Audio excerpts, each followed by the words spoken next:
அடுத்ததாக திமுக வழக்கறிஞர் திரு சரவணன் இருக்கிறார். திரு சரவணன் வணக்கம். மேல்முறையீட்டுல திமுகவுக்கு தமிழ்நாடு அரசுக்கு வெற்றி கிடைத்திருக்கு. சி.வி. சண்முகத்திற்கு நீதிமன்றம் உச்சநீதிமன்றம் கண்டனத்தையும் பதிவு செய்திருக்கு. இப்ப என்ன வாதங்கள் திமுக சார்பிலையும் தமிழ்நாடு அரசு சார்பிலையும் முன்வைக்கப்பட்டன? இல்ல இப்போ இந்த வழக்கை பொறுத்தவரை என்னன்னா, இது அரசியல் காழ்ப்புணர்ச்சியின் காரணமாக போடப்பட்ட வழக்கு. அவர்களுடைய அற்பத்தனமான அரசியலுக்கு இப்படிப்பட்ட ஒரு வழக்கை இவர்கள் தாக்கல் செய்திருக்கிறார்கள்.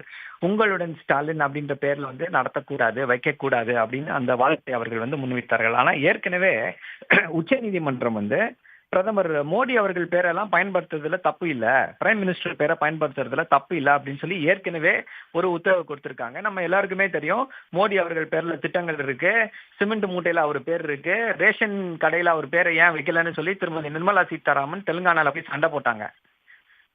அதே போல கோவிட் வேக்சின் சர்டிபிகேட்ல மோடியுடைய படம் இருக்கு.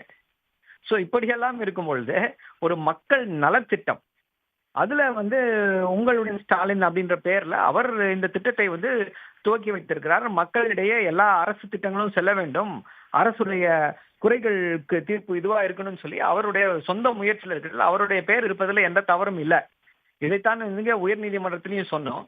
உச்ச நீதிமன்றம் அதை ஏற்றுக்கொண்டது. ஆமா சரிதான், இந்த வாதம் சரிதான். அதாவது என்னன்னா, அதிமுகவால திமுகவை எதிர்கொள்ள முடியவில்லை, அரசியல் ரீதியாக எதிர்கொள்ள முடியல. அதனால இப்படி ஏதாவது செய்து ஒரு திட்டத்தை முடக்கலாமா? எந்த இது வந்தாலும் உடனே கோர்ட்டுக்கு போய் இந்த திட்டத்தை முடக்க முடியுமா?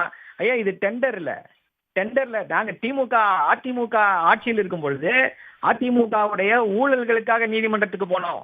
அதிமுக டெண்டர் செய்த முறைகேடுகள்ல நீதிமன்றத்துக்கு போனோம். இப்படி அதிமுகவுடைய திட்டங்களை முடக்க வேண்டும், இந்த பேரை மாத்தீங்க அந்த பாருங்கன்னு யாரும் நீதிமன்றத்துக்கு போகல. இதை இவர்கள் புரிந்து கொள்ள வேண்டும். அதை விட முக்கியமா என்னன்னா, இந்த திட்டம் ஒரு சூப்பர் ஹிட் சக்சஸ் ஆயிடுச்சு முதல்வருடைய இந்த திட்டம். அதனால மக்களிடையே ஏற்கனவே செல்வாக்கு மிக்க முதல்வர் இப்ப மீண்டும் ஒரு பெரிய ஒரு செல்வாக்கு உருவாகிறது அப்படின்ன உடனே இப்படி போய் அதை எப்படியாவது ஸ்டால் பண்ணலாம், இதை எப்படியாவது நிறுத்தலாம் அப்படின்ற அந்த முயற்சியில ஈடுபட்டார்கள். அவர்களுக்கு உச்ச நீதிமன்றம் சம்மட்டி அடி கொடுத்திருக்கிறது. திரு சி.வி. சண்முகம் அவர்களுக்கு 10 லட்சம் ரூபாய் அபராதம் போட்டிருக்காங்க.